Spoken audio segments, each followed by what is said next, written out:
Okay. I'd like to welcome our viewers to an episode of Phenomenology of the Phenomena. This is a series where we discuss the application of the philosophical method of phenomenology to the study of unidentified anomalous phenomena and close encounter experiences. The series is produced by the Society for UAP Studies, and I am the host, Kimberly Engels. I'm very excited about my guest today, Dr. Diana Walsh Pasulka, professor of religious studies at University of North Carolina, Wilmington. Diana, thank you so much for being here today. Yeah, my pleasure. Um, so just to introduce Dr. Pasulka, her research focuses on religion, technology, and emerging religious movements. She's the author of several groundbreaking books on UAP. Her books include American Cosmic, UFOs, Religion, and Technology, which explores the convergence of these themes, receiving critical acclaim from major publications like Vice, Vox, Fox News, and Los Angeles Review of Books. She's written Heaven Can Wait, Purgatory and Catholic Devotional and Popular Culture, which dives into Catholic traditions. In 2024, she wrote Encounters, Experiences with Nonhuman Intelligences, which explores the nature of unexplained experiences. And she is working on a forthcoming book titled The Others, AI, UFOs, and the Secret Forces Guiding Human Destiny. Diana appears on popular podcasts like Joe Rogan Experience, Lex Fridman, Mysterious Universe, and in the New York Times and The Guardian. She was a consulting producer for the Emmy-nominated Amblin Netflix series called Encounters, and the consultant for the first Conjuring movie in the franchise. Her insights were also featured in J.J. Abrams-produced docuseries UFO. So that is quite the introduction here. We have a very renowned and respected expert, and I can't thank you enough for taking your time to sit and speak with me and our audience for a bit today. Yeah, of course. So before we dive into this conversation that I'm very excited about, given all of this research that you've done over the years and how much you've really done to bring not just the UAP or UFO topic, but specifically the accounts of experiencers, into the discussion. I want to just introduce phenomenology a little bit for the audience, for the viewers who may be joining us for the first time. So, phenomenology is a philosophical method that's rooted in a rigorous examination of first-person conscious experience. And there's different types of phenomenology, but descriptive phenomenology focuses on carefully attending to experience as it is lived and as it is remembered. The aim is to describe what appears, the sensations, perceptions, emotions, bodily responses, while suspending premature explanations or judgments about the source of those perceptions. So that's known as bracketing, right? Just exploring what appears to the witness without forcing it into a box of interpretation. So it generally asks, what appears or what shows up, how did it show up and appear in the experience of the witness?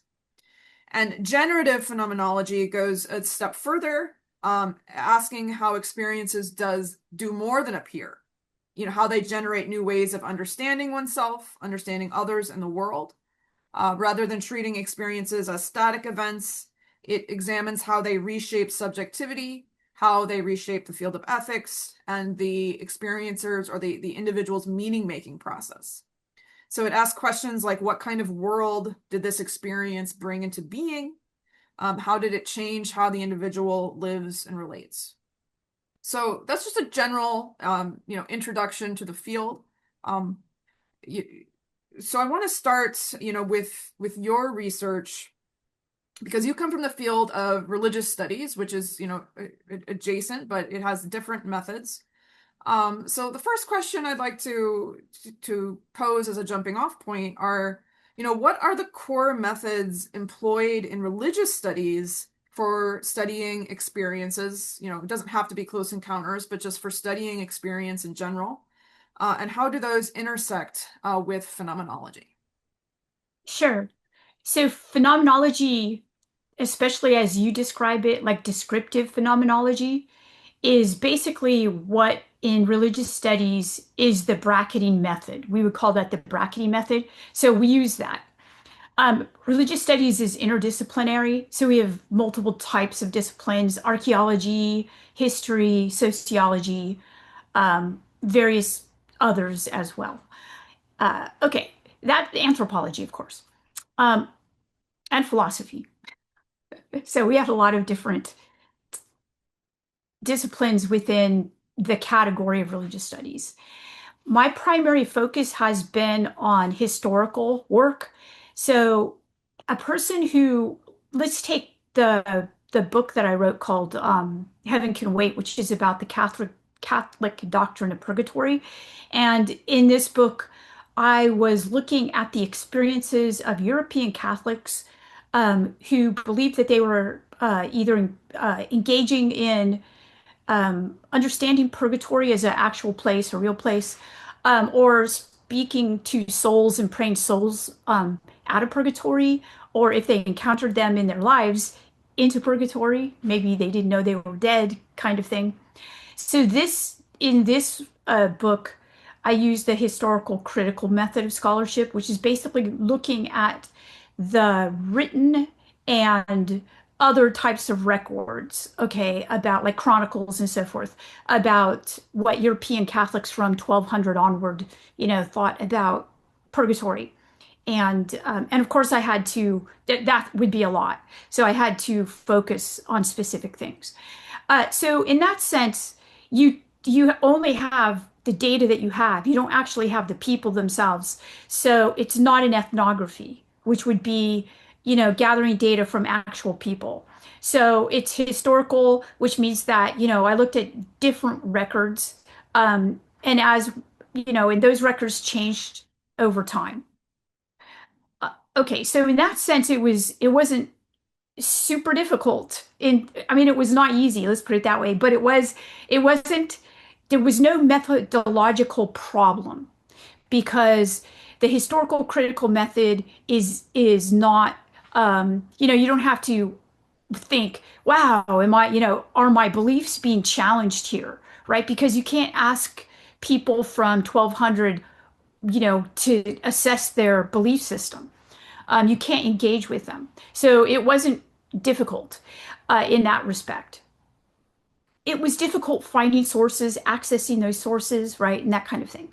Uh, so when I moved, the next book I wrote was American Cosmic, and when I decided I was going to do that book, the first way I decided I was going to do that was to transition from historical critical method to historical method, which was looking at the space program, the United States space program, and then to talk to people who were in it.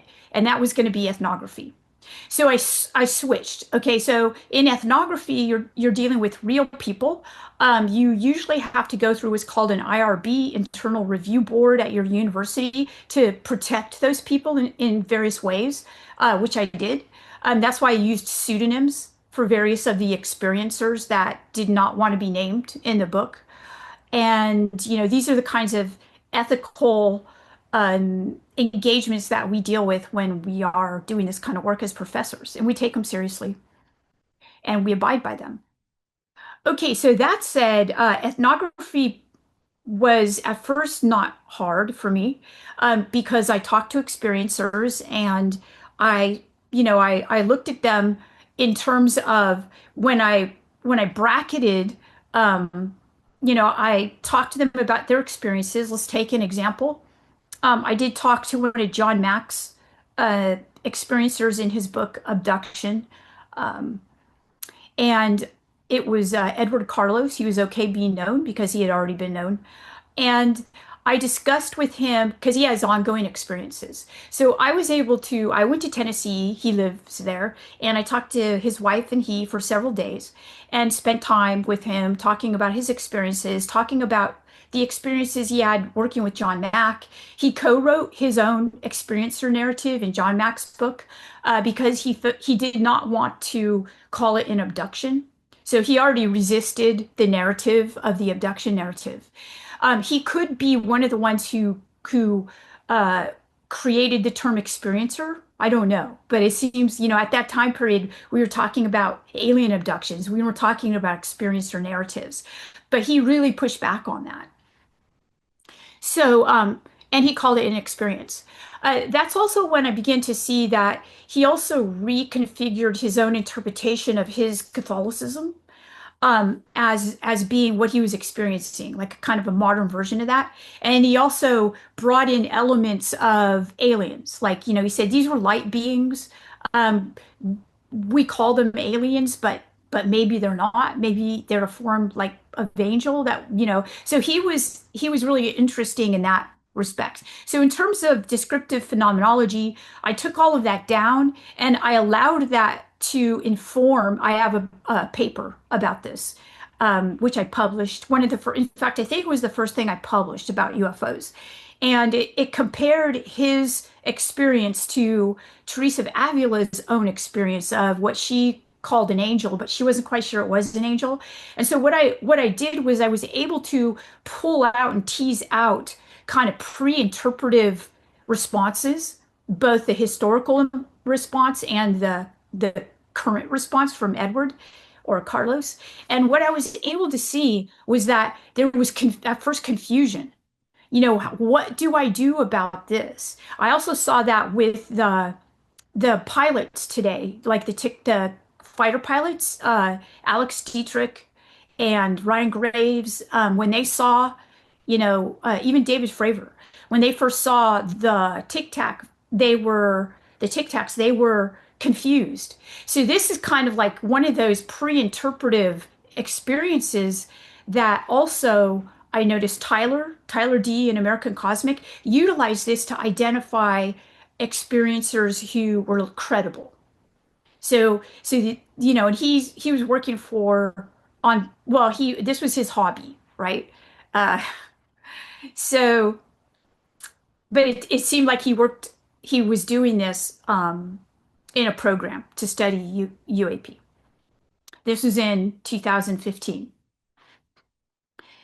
So that's when I began to I guess hone the phenomenology framework because I didn't actually want to form an interpretive framework. This is the interpretation. That's John Mack did that actually. And I didn't actually want to do that. I wanted to do the move that you're making, and I've heard you talk about it, was what can we do to try to isolate these experiences and find the patterns. And so I was able to find some of the patterns historically and currently.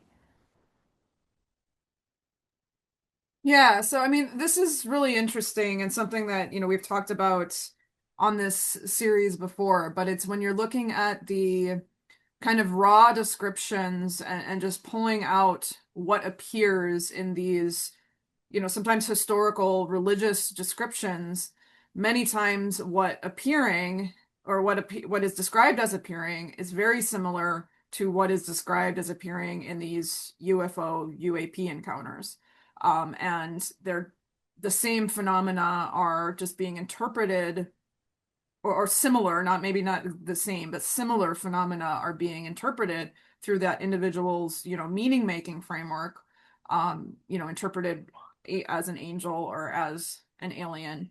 But when you look at the underlying structures of what appeared, um, it's very similar. In his book UFOs: The Psychic Solution, I know you spent a lot of time with Jacques Vallée, but he does that very careful um, phenomenology really of the Fatima miracle, and then brings up, examples from his Magonia cases. He goes through this one and shows that the witness description was very similar, if not almost identical, in these encounters that were interpreted as UFO events.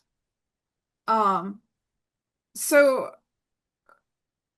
I think that absolutely the phenomenological bracketing, it serves as a kind of useful starting point of suspending our own conditions of possibility and impossibility, right? Because we all have like these filters of impossibility that we bring to the table. And when someone describes something as happening, like for example, I woke up and there was, a praying mantis being in my room, which is something that experiencers describe, you know, we may the temptation, I think, especially from a lot of people working in academia, is to say, well, obviously that could not have been a quote real experience because there are no giant praying mantises or something like that.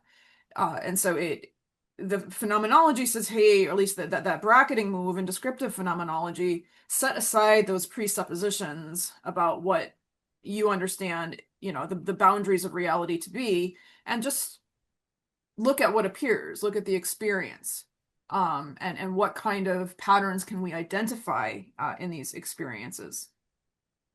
But it seems so that's a starting point, and it seems like that's a very similar starting point that you were using, in American Cosmic and building on your previous work. But you've indicated that at some point, there was kind of a shift in your understanding of witness testimony. So, I would love if you could just, explain a little bit about that. Has your primary attitude towards witness testimony changed, since the work that you were doing in American Cosmic or during the work that you did in American Cosmic? And if so, in what ways? Yeah, so it did. So early on, it was like, I thought, okay, this is not going to be challenging in any like intense way, right? Like it's just the challenge of writing a book academically, which is a challenge in itself. But it wasn't going to be existentially challenging at all. That's what I thought. So it started to get existentially challenging, and that started with the recognition that first that at the time we didn't have the language of legacy program or anything like that. In fact, what did we have? We had the Jacques Vallée kind of framework, which was like a sophisticated framework of looking at this. That Jeff Kripal, that he was actually just starting to look at it too, at this time period. This was in the 2020, no, 2012, 2013. So this is a long time ago, right? So how did it become existentially challenging? uh, I begin to understand that the evidence we had was different than I had thought. So a lot of people have these sightings, and a lot, and what I started to see was that there was a mountain of evidence that I didn't expect to see. And a lot of it had to do with the programs that now we know the government has been running, right, on studying the UFOs. Um, and this was, and by the way, you can't, when you are doing ethnography and you happen to be really immersed in the communities, which I began to become in early 2012, all throughout 2017, um, there are things that you can't make up. There are things that you witness firsthand that couldn't have been planted, because remember, I did my research on the UFO, the history of ufology, and recognized that people were used as assets, especially if they were in my position. So we had to be careful, for misinformation and this, so I was on guard. But being a part of the groups that were studying, not just the what might be legacy groups. I won't say, I don't know, but could looks like it. But also the Invisible College itself, like the people that were doing the studying, like Hal Puthoff, Jacques Vallée, and so forth. Being close to that group and seeing kind of like what they were doing. And what they were doing, they didn't know these other people were doing. So it's called stovepiping. And so, being an outsider and looking in and having the ability to recognize these kinds of frameworks, um, again was a shock to me because I was just a regular academic. I didn't plan to jump into this conspiracy world. And there it was, and I began to like connect the dots. And so this then caused me to consider my own belief system and my own experiences even.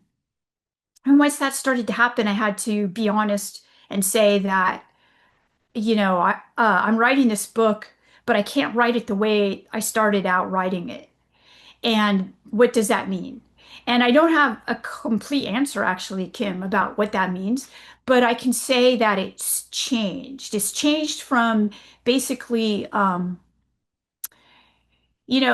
so if these things are real, which I now believe absolutely 100% they are, what does that mean for the history of religion? What does that mean for, history in general? And what does it mean for human beings today?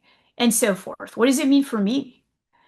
Um, these are the big questions then that impinged upon me and forced me to reckon with them, and that's how it began.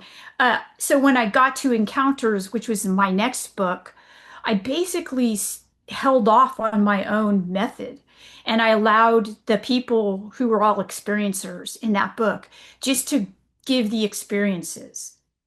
And then I described not just the appearances of how they experience these things, but I also described their meaning making.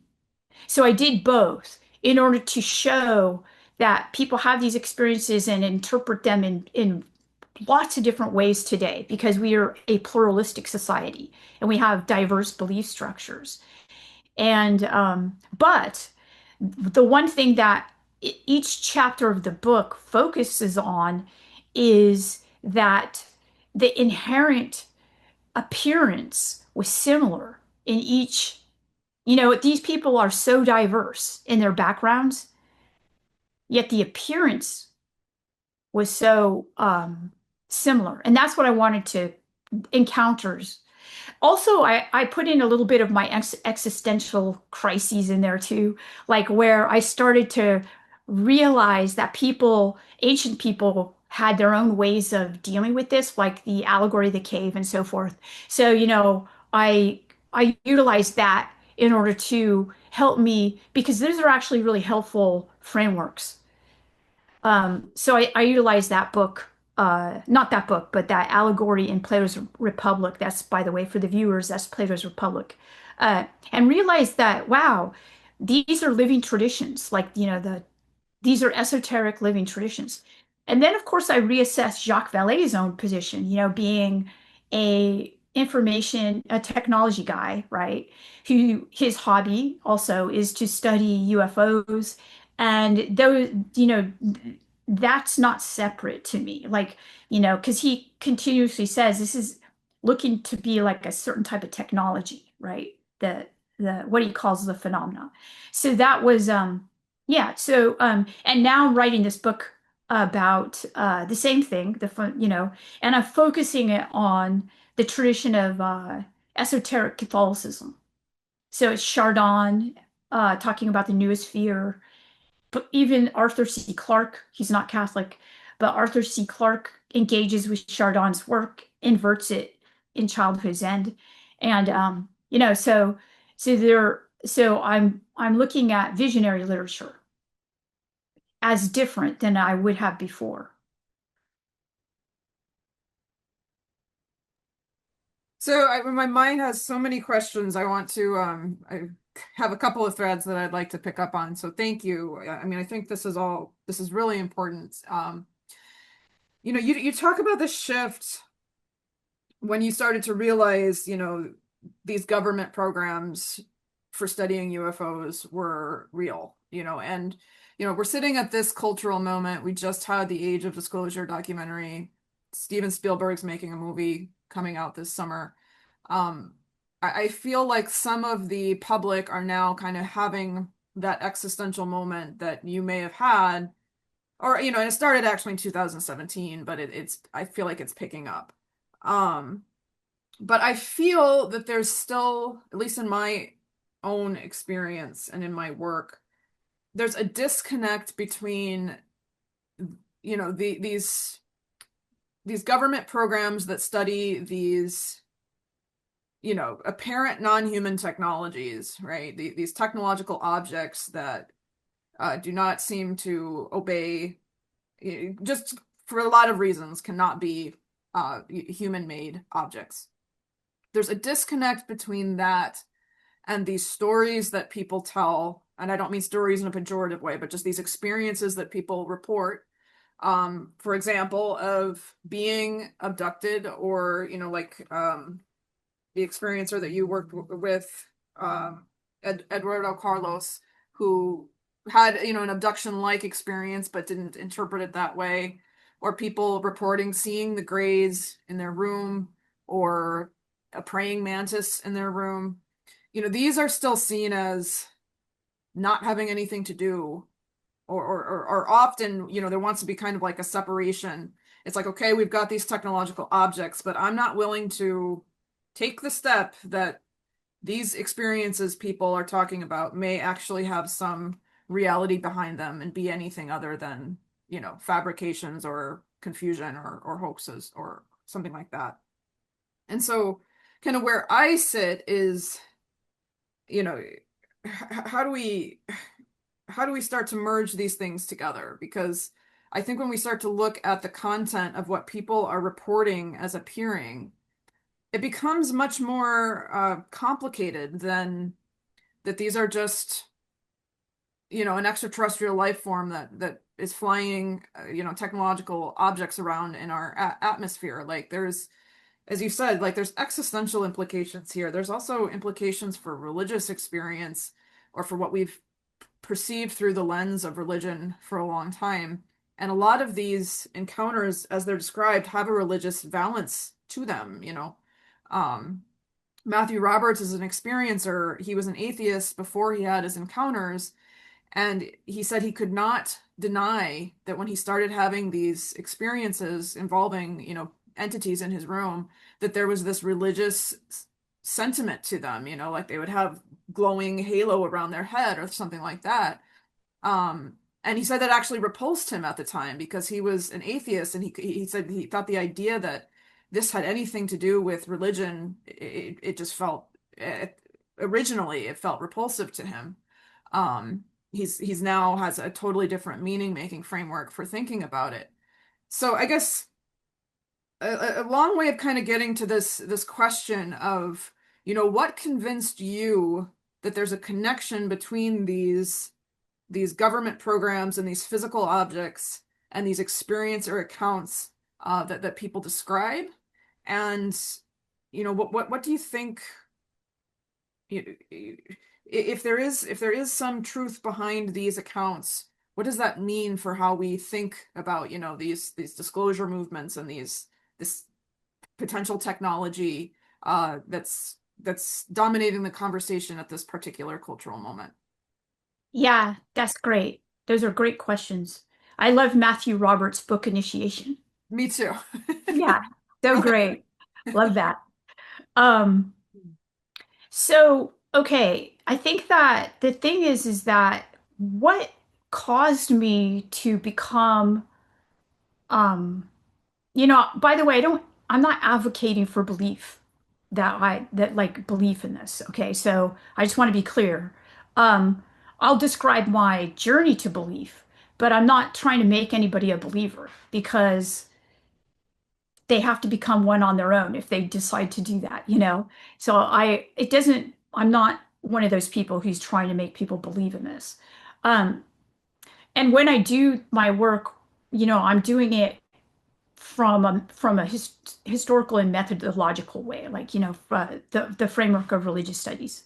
That said, the big things that convinced me first was the proximity to people who worked for groups in the government, and they can't make it up. And I saw, um, I became immersed in that community for 5 years at least. People had clearances. People could do things that normal people don't do, like just go through TSA. These things, you see it and you're like, okay, they could get into places that they shouldn't have gotten into, these kinds of things. I saw that, but I also saw the historical record of this because, I spent so many years parsing the historical record for what are called ascent narratives, which are, basically they look like UFO, UFO type narratives, right? Where people are ascending into the sky, sometimes in transports, things like that. That's what they'll be called. Things like that, right? Beings of light and so forth. So I already had quite a catalog of this historically, but hadn't thought about it in terms of like these things are still happening until I met people in the program. Okay, so that said, these are the things that caused me to take a pause. One is that I described going to the Vatican with Tyler D in American Cosmic. Now, Tyler D worked for the Space Force. He'd been part of the space shuttle program through its entirety. Um, his hobby was working on UFO, looking at UFO data. We worked with Gary Nolan, so we formed like a little triad working together.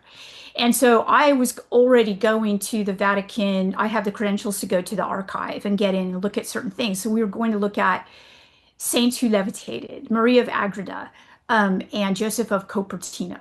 Okay, so he was not supposed to be able to get in. We tried to get him in lots of different ways, but he showed finally a card and he was able to get in. His face, showed up. So those kinds of things happened. Once we got in, we had incredible access. So we had access to papal advisors and people like that in the Vatican. Um, this was something that I would not have had access to just as an academic doing Catholic history work. All right. So that said, there seemed to be a correlation, or there seemed to be a lot of similarities to the way in which Tyler had to live his life because of the work that he did.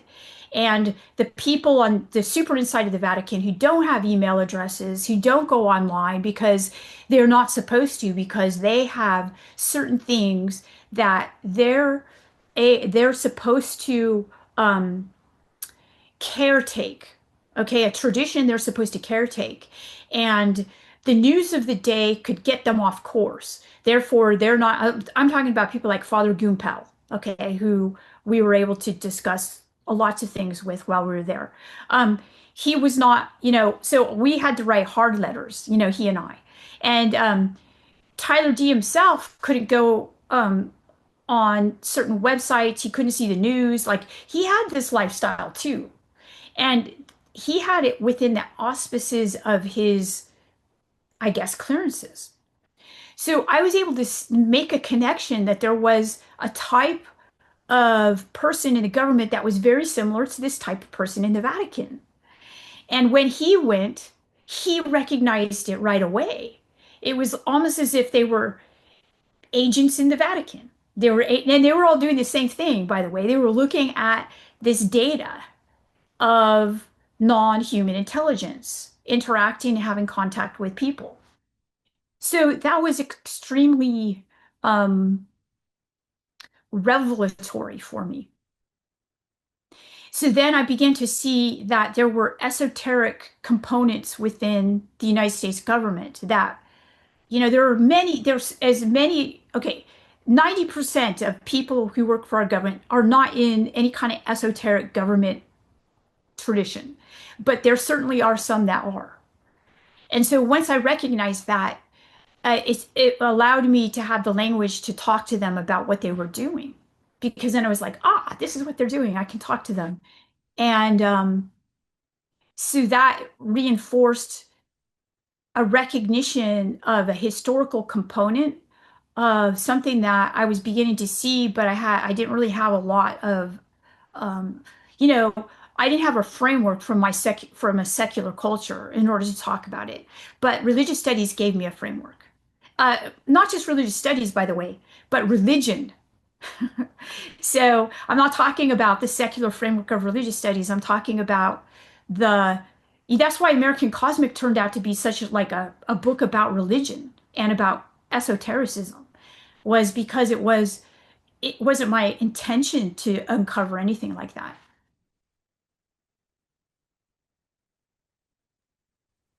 So this is really interesting. I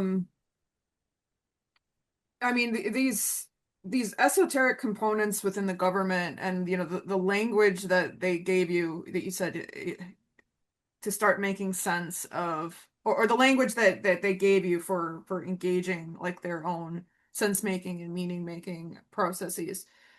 I mean, is there I really respect what you said, you're not trying to convince anybody because that's kind of where I come at too. Like I want to do scholarly work about this. I think that the evidence, the various forms of evidence speak for themselves and it's just about presenting it. It's not about, an argument that anyone has to believe a particular thing. It's about presenting what is there. Um, is there, you know, do you see similarities? So, for example, I've spent a lot of time in the Strieber letters and the John Mack archive at Rice University. I did a lot of really a lot of hours of just like looking at letters that people wrote to Whitley, looking at letters that people wrote to John, um, and pulling out themes, pulling out patterns in those. Do these experiences you know, that you had with scientists, with government officials, do those, in your eyes, lend credibility to these other, forms of witnessing that we have? Many of them are, like I said, are letters to authors or letters to researchers, descriptions of interviews, and because some of it in there is really weird, right? It contains a lot of components that, again, people are like, it's like, okay, I'm willing to understand that there's objects flying around that we don't know what they are, but this person's describing, a sexual encounter with an alien in their room, and like that's really out there, and I'm not, you know. So without this idea of that you're trying to convince anybody to believe, but do you see, how are those things related? Like how are these accounts, these descriptions, some of them which are really weird, and this technology that the government is aware exists and this complex um, ways that people in these spaces make sense of it, are those things related in your scholarly view? Yes. So yeah, so what I found was that there is of course, no one wants to, um, and I mean, the thing is that the ways, so I think that if somebody's interested in this topic, just a cursory overview will reveal that it's very strange. Okay. Um, in fact, I would call myself non-sensationalist, normal person prior to doing this, doing Catholic history. Um, Doing work looking at the history of our space program was shocking because you have Jack Parsons. And he is, and then in the Russian space program, you have Konstantin, right? I'm sorry. Yeah, Konstantin Tchaikovsky. And so they're, in a sense, similar in that they believe that they're in touch with non-human intelligences that are helping them create rocket technology. And each is considered to be the father of, on the one hand, the American space program, on the other hand, the Russian space program. Now, tell that to any American, right? Who is a big flag waving the space program. Yes, we are behind the space program, and this and that. But it's very strange once the history of it. And in fact, there's a lot of history we can't uncover because it's classified still, and that's okay. A lot of that has to be classified. So And the people, the historians, by the way, like the Air Force historians and so forth, they're pretty open about it. They're like, this is for historians of the future. Like, we can't, this is stuff that's classified. We don't have access to it. So, with that said, um, yeah, I think that right now, there is a process of disclosure where people are basically just trying to get the word out that, there are things that we're dealing with in our airspace, and they could be bad, it could be, we could crash into them or something like that, or there could be bad things that can happen with the meeting of our craft and their craft and so forth. And so, um, but this idea that there is a element of what you call the weird factor, this is something that I believe that we should respect. I think that we should allow it to be that. And if people don't want to know about it, I think we should let them not know about it. And the reason is that everybody, once one starts to look into it, as Nietzsche says, it starts looking back, right? And why would you wish this upon someone? See, that's why I say, no, like, let's not force them. Um, to look at something that they perhaps don't want to know. And I'm okay with that.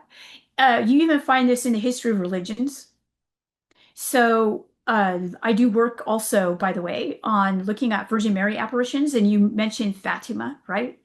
And Jacques also, following on the work of Joaquin Fernandez and Fina Dermada, who wrote the Celestial Trilogy on looking at Fatima, utilizing primary sources and kind of like, they have a very specific conclusion though. They say that Fatima is extraterrestrial. And I'm not sure of that conclusion. That's not my conclusion, but that's theirs. But they definitely do a good work of looking at the historical documents and showing that they don't even conform to the dogmatic understanding of these, for the Catholic Church. How? Yeah. So she looks like she came, a lot of people saw UFO things when they went to Fatima during 1917. Um, you know, uh, the description of the lady is interesting. The first descriptions the children gave. Not everyone can see her. Two of the seers, one of the seers can't even hear her. So what's going on there? So within Catholic history, there's an idea of what's called the preternatural. And this is a term that's used. So the preternatural, there's the supernatural, there's the natural, and then there's the preternatural. So the preternatural is a category in Catholic tradition where you deal with what they call angels or fallen angels or things that you just don't know what they are, right? That's preternatural. So other Marian apparitions, like the kind that happened in Garabandal, which in San Sebastian, which is a little Spanish town in the 1960s. This the Catholic Church identifies this as preternatural, but not supernatural. Whereas Fatima for them is supernatural. Supernatural is going to be from God, right? It's going to be so incredibly pronounced as supernatural that you have to say it looks supernatural. Whereas the preternatural, it could be deceptive or something like that. So there are categories within various traditional religions, including Buddhism and Hinduism, that allow people to understand these experiences, and have language for them and they give a framework for them and stuff. But secular culture has nothing like that. Nothing. So that's where we're at right now. Is I think maybe our task is to help provide, when I say us, I'm talking about like you and I, people that are looking at this stuff and going, okay, well, we're looking at similar, if not the same phenomena, but there's no language, there's no lexicon for this. So what can we do to help people through understanding it? And so providing this kind of language that doesn't frighten them, doesn't become another form of religion for them. Or it could be that religion has components that we need to reconsider us, if we're secular. Maybe there's inherent moral or ethical things instead of things that we just say, it's deontological, right? So it's just, rule-based ethics. Maybe there are things that are intrinsically moral and ethical, and that's what we're dealing with. That's what religion would say. That's what Catholicism would say, is that, look, that's Ingo Swann. I told you that there's a great book about he's a someone who's affiliated with some of the groups we know, like the Invisible College groups. Um, and he used to be a consultant for the US government, utilizing his capacity as a psychic, because he was a psychic. He also worked he was in the army in the 1950s. So Ingo Swann, he's now passed away, has this great book where he's not a Catholic, but he's looking at the Virgin Mary apparitions and he's a believer in them. And so he's assessing them from the perspective of a person who knows about the preternatural realm, but doesn't buy the Catholic ideas about the preternatural. So he has his own, as a remote viewer, he's looking at this realm and he's able to provide information that I would not be able to provide, or that a Catholic would not be able to provide, um, kind of as an insider viewing this. So this is all extremely interesting. Something that you said stood out to me, the idea that in secular culture, we don't have any language for making sense of this. And I think this is where like there's this hermeneutical gap, and almost like a hermeneutical injustice for people who are raised in secular culture. I'm going back to Matthew, but I've spoken to other experiencers again, and John Mack identified this in Abduction. They're raised in secular culture, they're raised in like the scientific worldview.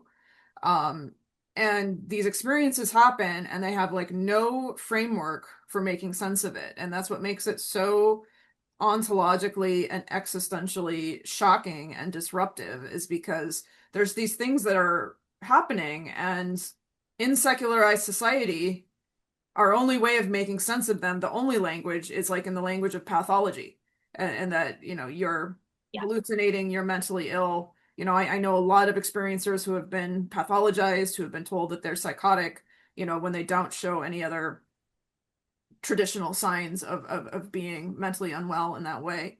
And so something that I think is really important as we're, unpacking this, is that, when I start, when somebody asks me about these experiences and the things in them, and I'll say something very common that experiencers emerge from after these experiences is a conviction that consciousness is not limited to the body. The consciousness is capable of separating from the body, that they have like these non-local conscious experiences, and that the idea that the brain is kind of like the originator, and just that conscious is just this private sensation in the brain, is really disrupted for them, right? And so people, the hearer sees that, and so they automatically think that, oh, well, is this just trying to affirm some kind of religious belief in like the afterlife, and it's kind of reduced away, because that's kind of this divide that, within our culture, it's like this the secular is over here and the religious is over here, and there's no meaningful way to navigate the space in between, or to understand these experiences as, just doing something like disrupting the belief that consciousness is limited to the body, without that being kind of reductively being like, oh, you're trying to convert me to like a religious perspective or something like that. Mhm. So Mhm. it's like, it's a really, I think this is one of the most difficult parts about this, because this has been existentially and ontologically disruptive for me too. I have not been in it as long as you have. My journey is more recent, but there were, as you said, you look at it, it looks back. there were things that I was seeing not only in Yeah, the experiencer accounts, but then things that started happening right in front of my eyes, that I just couldn't deny. And also that, again, coming from a primarily secular framework, I was just really, really out of sorts for a while and trying to make sense of what's going on.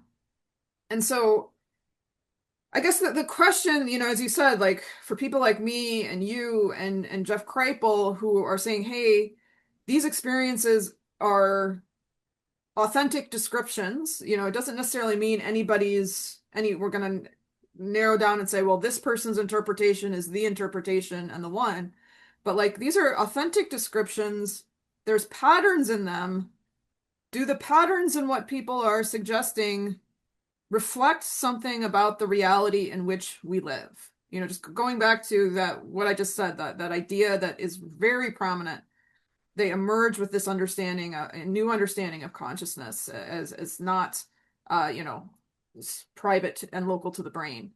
So is there a way that we start looking at these, just given that this secular versus sacred binary that is really prominent, including in academic spaces, I've found. Is there a way to start meaningfully looking at these accounts and trying to unpack, might these reflect something about the reality in which we live? Might we step out of the bracketing and not necessarily assign a particular source definitive answer, but really start to entertain the question, what kind of world are we living in if these are authentic, genuine descriptions of things people have lived? that's right. That's a good summation of the existential dilemma um, that I think one has to go through in order to understand, right? And so the way I see it, this isn't really an answer, but it's an attempt at an answer because I've been thinking the same thing. Mm-hmm. So the way I see it is that this particular space, this moment in time, is going to give way to because let's put it this way, because of the infrastructure that we live within is shifting, and it's what's happening is that we have technological saturation, and a lot of the technologies replicate like synchronicities, but mind reading. A lot of the technologies can actually read brain frequencies, right? So we're beginning to recognize, look at Neuralink. We're beginning to recognize that what's in our head is not as private as we once thought and won't be in the future. And this is going to change everything. And this kind of shifting that we're doing right now, so it's almost as if the question of UAP is is part of this. That's why I always go back to like when I met Jacques, I knew that his his early work he has a PhD from Northwestern in information technology in the 1960s, like 1968, you know. So he's this early tech guy who's looking at UFOs. That's not a coincidence. So what's happening is that he's kind of like embodies the new way, right? The new way is that um, those another person who does this is Stephen Dick. He is a NASA historian and astronomer and is at the very, and a lot of ufologists don't know his work, but they should, because his work is prophetic in many ways. He's looking at the ways in which religion is going to shift and become naturalized. So what does that mean, right? It means that those kinds of like let's take higher order beings, like what normally would be called deities. He says that with AI and things like that, that's just the stage. He said if we're looking at these beings that appear to be omniscient, right? And they appear to have these super capacities that they look like they can read your minds, they can move your bodies around, they can do this and that, right? And these kinds of beings are beings that he predicts are going to be if we have an alien or NHI or extraterrestrial, it's going to be because these beings have gone through the technological uh, process that we're going through now. And that these are going to be, so things like deities, like what he calls higher order beings, these are going to be natural things that, within the universe. Well, we don't know. We have not encountered them. Well, perhaps we have, but they're not what we think. Or, perhaps they don't want to be known because they don't have to be. So he's looking at this like this naturalization of religion. And so that could be a process that we're in at the moment. So that those questions that we have are just temporary questions because it will be very, very obvious to us in 10 years. I mean, it's really interesting. It's like the more advanced that AI gets, even just having a conversation with like Chat GPT, and I'm not, taking a moral stand on it one way or another, but the more it starts to replicate, as you said, an all-knowing intelligence, right? And Yes. if we go through the process that becomes, can be embodied into, some kind of physical life form or something like that, that could very much take on the appearance of, a god or a celestial being or something like that. Um, I mean, so I'm really interested actually in you're working on a book right now, correct? You're finishing one Yeah. up? Okay. Mhm. And the title is really interesting to me. AI, well, the others, AI, UFOs, and secret forces guiding human destiny. And I don't want to, ask you to give away too much because obviously we all want to read it.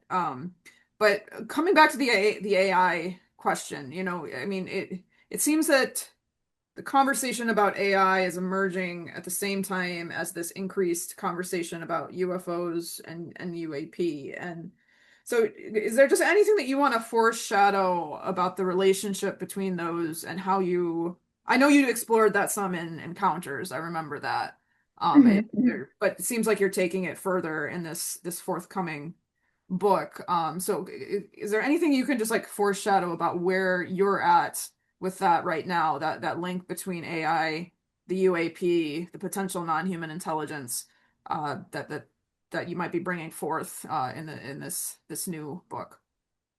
Sure.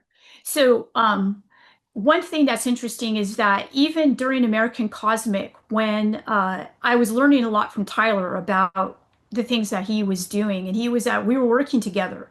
So we would present our research together at various conferences, and he would do a lot of the content, and we'd have PowerPoints. And I remember about 2 years ago in teaching this class on UFOs that I teach, it's a non-university class. I don't think my university's ready for the UFO class. But I went through his PowerPoints and I started to see things there that felt like they were Easter eggs. I felt like they were there for me to see later because I couldn't process them then. And this was like 2015, 2016 that we were doing this. So he was saying things like, the merging of the human with technology and this and that. And at the time, I don't think I would have, that's 2015. I wouldn't have understood that in the way that I understand it now. So when I went through those PowerPoints, I remember being really shocked that they were there. It's almost like I'm sure he didn't do it consciously. I'm sure he just put that in there and then, he wasn't hoping to freak me out in the years to come, right? But that's exactly what happened. I was like, wow, okay. So what the book is about though is it's about, in fact, I do reference meeting Jacques in 2012 and basically thinking, what's the connection here between UFOs and technology, especially AI, right? And knowing that somehow Jacques embodied that, but I couldn't quite clarify what it meant. And so now I can. Now I can clarify what that means.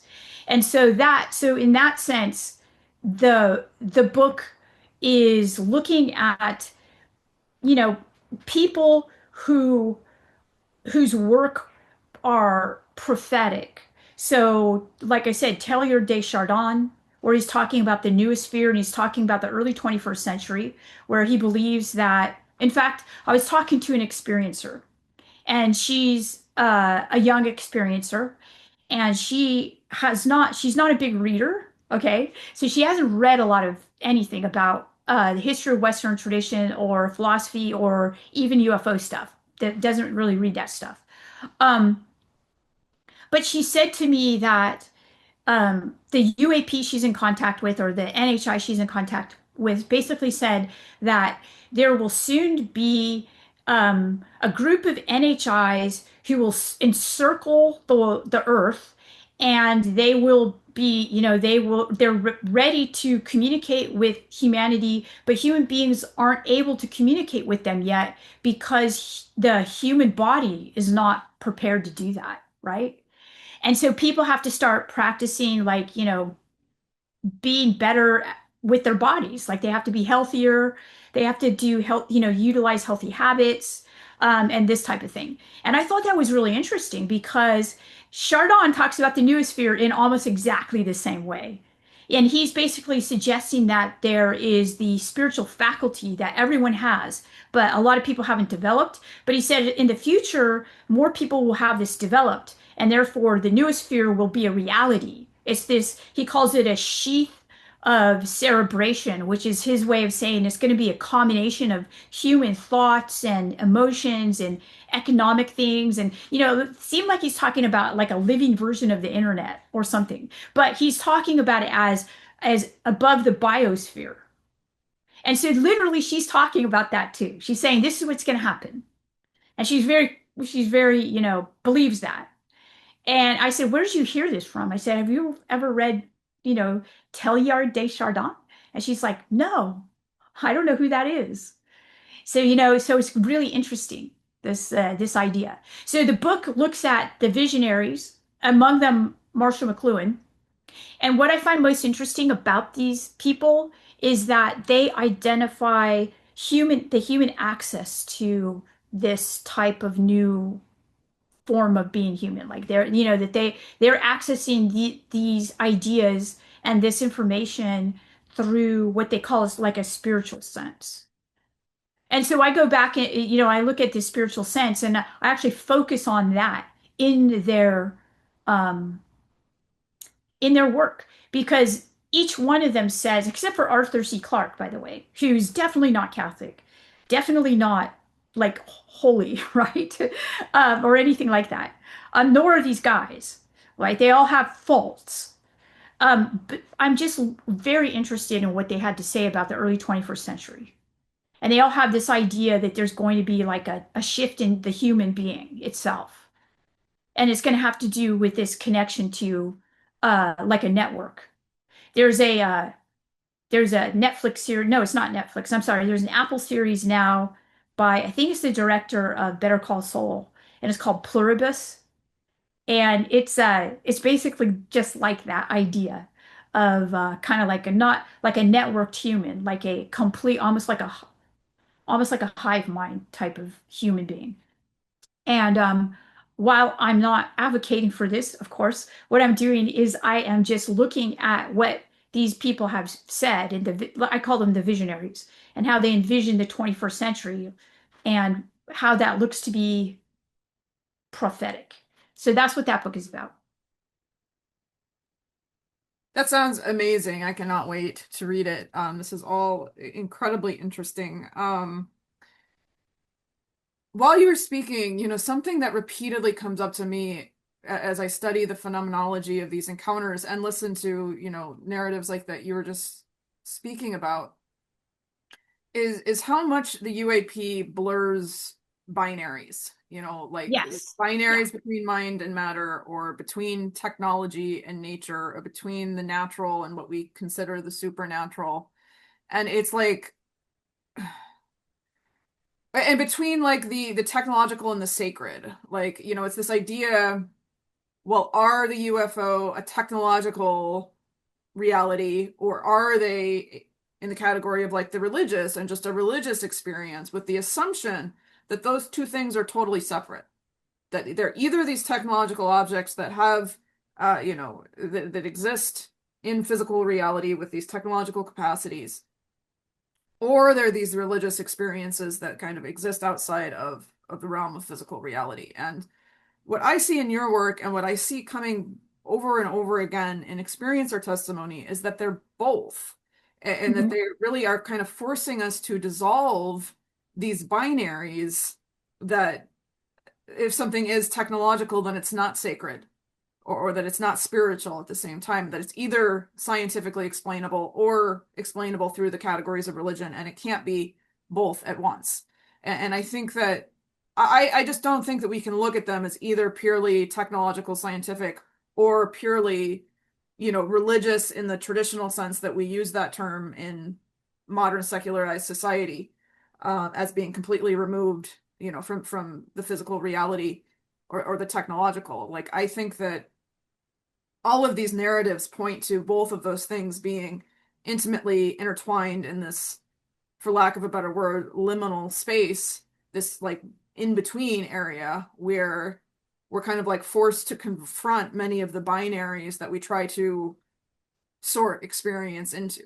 I mean, this even came up, SUOPs had their conference, uh, just this past week. And, I was talking about the spiritual valence in many of these experiencer accounts, and so somebody said, well, so are they just forms of religious experience? Was it just what William James, said? Um, because it was this idea it had to be either or. And Yeah, yeah, I think we can't make that duality or that binary in the way that we want to. So do you have any thoughts on that? yes. I think that you're absolutely right. So, um, Tellard, basically, his autobiography at the end of his life is called The Heart of Matter. And Mm. what he's doing is he's basically saying this dualism that we have is a dualism and it's wrong, right? And so he basically talks about, so he's trying to, as a paleontologist, he's trying to show that in the heart of matter is what people call spirit. And so he's doesn't work within that binary at all. Marshall McLuhan doesn't work within that binary. Okay. You know what Arthur C. Clarke in his work called Childhood's End, he seems to take the ideas that Chardin has, and he seems to make it a binary again. He seems to like kind of like reconstruct it as a kind of secular alien intelligence invading the earth kind of thing through children. And that's really interesting to me that he would do that. Whereas you have these other people who are, having these visionary experiences for, what we'd call the time we're living in today, but they're not working within the binaries. Their languages are so weird too. So remember how some philosophers have to almost create their own language, like, Heidegger, once he actually had a religious experience, right? So he was hanging out with Zen Buddhists, and it looks like he may have had like a Satori experience. And after that, he goes from his analytic philosophy to his more what one would call like mystical philosophy, right? Where he talks a lot about technology.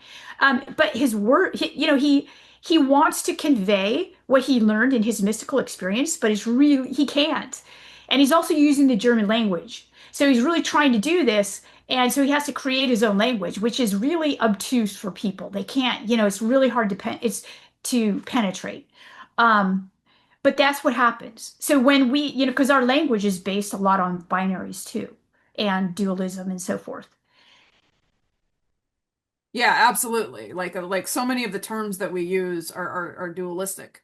Um, another, just adding to these authors, I've looked at like some Indigenous American perspectives, and Daniel Wildcat has this chapter on, um, he basically the difference between what he calls indigenous metaphysics and Western metaphysics. And he says the main difference is that in indigenous American traditions, there isn't this duality between like spirituality and what we would call scientific knowledge. It's just like knowledge of the natural world.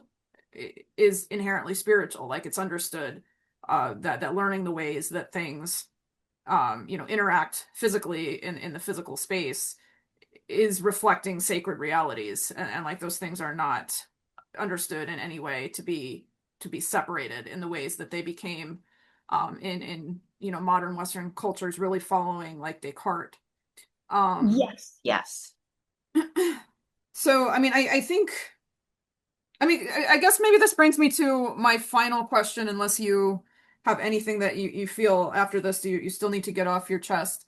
I think this has been really productive and interesting, but and you brought up something, you just made a comment, like, I don't know if my university is ready for the UFO class. And Yeah. I mean, I feel the same way too. Like I teach UFO classes for the public.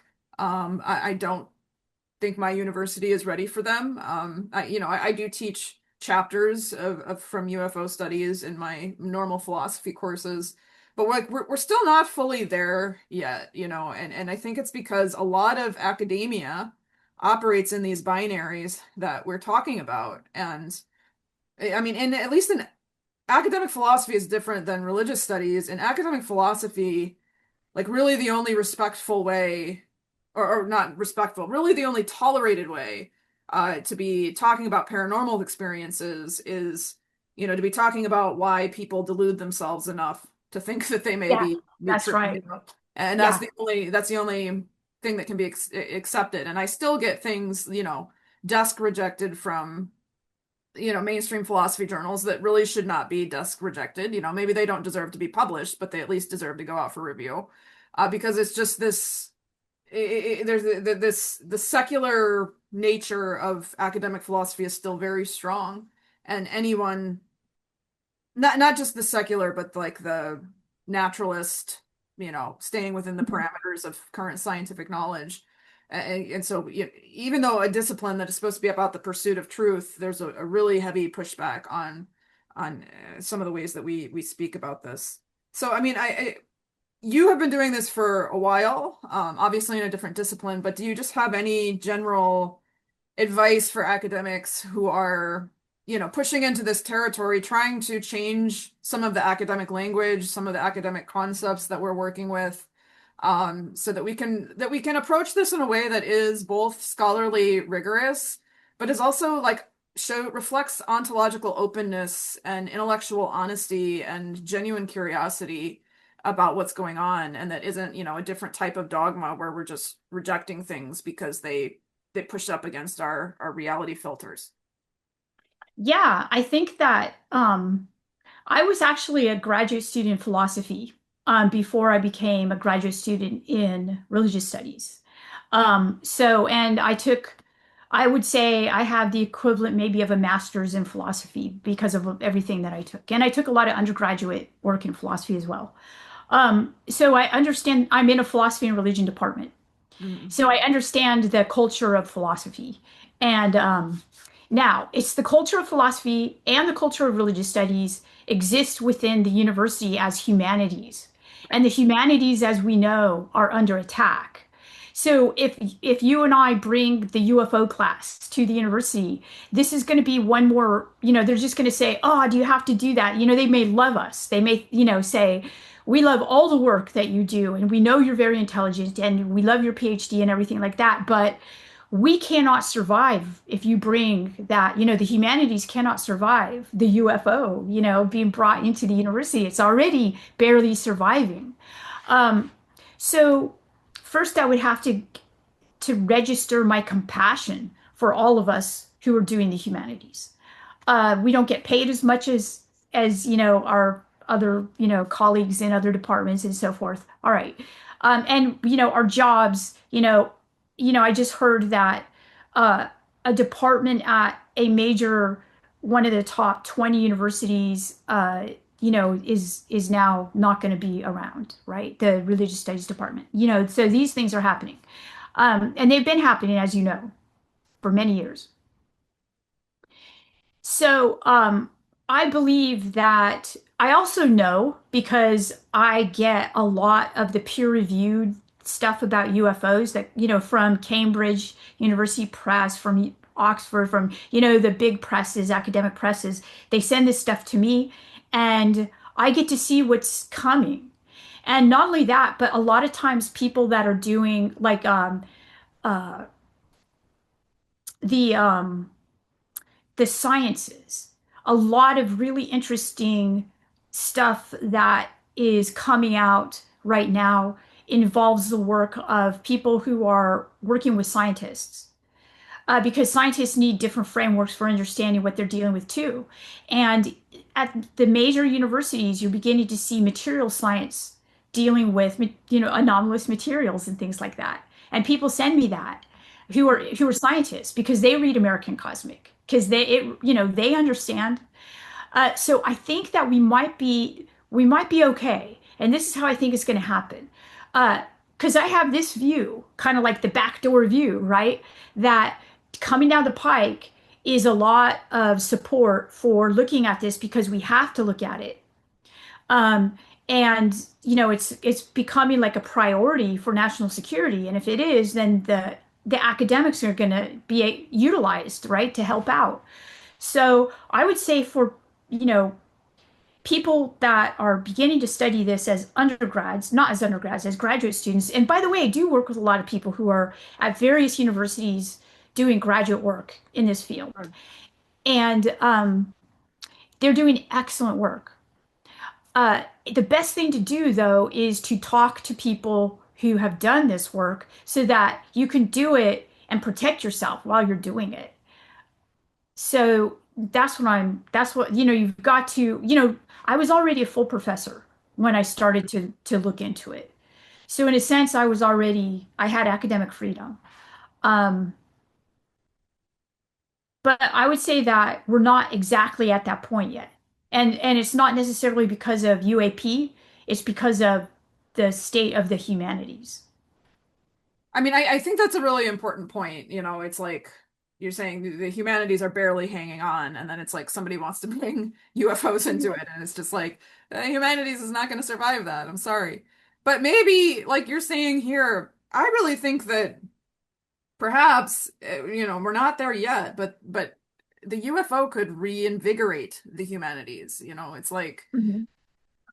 like this could really be if enough humanities scholars, as this conversation moves forward, as you said, like with the national security stuff, it's going to have to go forward as this becomes legitimized. Like there's so many interesting humanities questions, and when I teach about the UFO in my philosophy courses, the students love it. Like they get Oh yeah, really they definitely love it. engaged Yeah. with it. So like it's like a topic that as the public gets more engaged, I think that the humanities scholars should be, to an extent, jumping on it, as it becomes more accessible, because it's like this is a way to really teach the important human questions, as you've said. This is not just a technological issue. This is existential. This is ontological. Mhm. This is Mhm. touching on everything that it means to be a human being existing in a world. And the humanities really has, I think, some of the most important and insightful things to say about this. And so, like, you know, if the humanities survives, maybe it will also thrive. The UFO can help us survive and transform and really show the value of humanities research for thinking about this. Mhm. Um, I don't know if that lands with you at all, but it's what the hope that you had there, I guess, is Yeah. is partnered with the hope Yeah. I have. It's like the humanities will survive, but it's how will they survive? And I think part of it is, I mean, part of what I do is I get invited to talk to scientists. Yeah. And, by, uh, you know, lots of different people who are in a position to reach a lot of scientists who are space scientists and so forth, and because there's so many different ways that people are space scientists. Mhm. And what do I talk about? Um, I basically give them the rundown of, what American Cosmic is about, and then they have a lot of them will have read it, and then they have a lot of questions, and then, because they don't have, they're given like something anomalous to look at or whatnot, in material science or so forth, or say they have data that looks anomalous and so forth. Like they have their own frameworks that they have to get through. They also have the same experiences, Kim. that you had, like when you started, and give that, have a scientist have that experience, and they're like, wow, what do I do now? Kind of thing. So, there's a lot in mental health that's coming, that's needed now. A lot of people who are in mental health and helping, having people come to them who are experiencers and, who are also professionals, doctors, and academics and so forth, who are like needing to understand. So I think that there's a lot that needs to happen. And there's no there's lots to do. And we are so we just I can give 10 people right now tasks to do, right? Yeah, So that's the kind of, we're in an abundance of things, let's put it that way. absolutely. So I think as we walk, the path will become Yeah. available to us. No, I love that. And I think that's a great place to end. Um, yeah, even doing, I work with the John Mack Institute too, and there's just so many competing demands all the time of That's right. so much that needs to be done at once in all these different areas. And, mental health is one that we work with a lot at JMI. Um, so Diana, this has been wonderful. I've really enjoyed this. Is there anything lingering that any final words that you'd like to leave our viewers with? Um, I've had a great talk. I was looking forward to this. I loved your presentation at the Archives of the Impossible. I can't wait to read your book. I just am really happy that someone like you is in the field, and I'm super excited to see what kinds of things we can talk about in the future. I would love to have you back on after your own book comes out, and I am equally looking forward to reading what comes out next for you, and that genuinely means a lot to me. I've admired your work for a long time, and I'm really just happy to be in this conversation with you and working together to explore this really interesting, amazing, mysterious topic of UAP. Um, all right, so thank you to our viewers for sticking with us. This is Phenomenology of the Phenomenon, produced by the Society for UAP Studies. My guest was Dr. Diana Walsh Pasulka. Look for her forthcoming book coming out in July, The Others, AI, UFOs, and the Secret Forces Guiding Human Destiny. Take care.